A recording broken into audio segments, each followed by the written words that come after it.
Guys, share ako sa inyo, Xiaomi Sound Pocket. Ang ganda ng sounds nito. I've been using this for around mga 2 weeks and sobrang portable niya.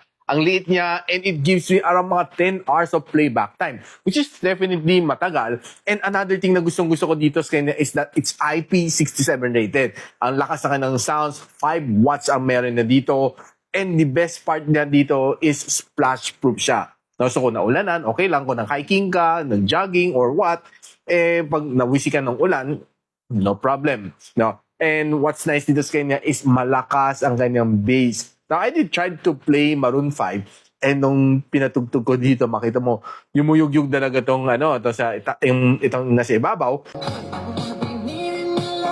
And what's nice dito sa kanya is that TWS, pure TWS talaga siya.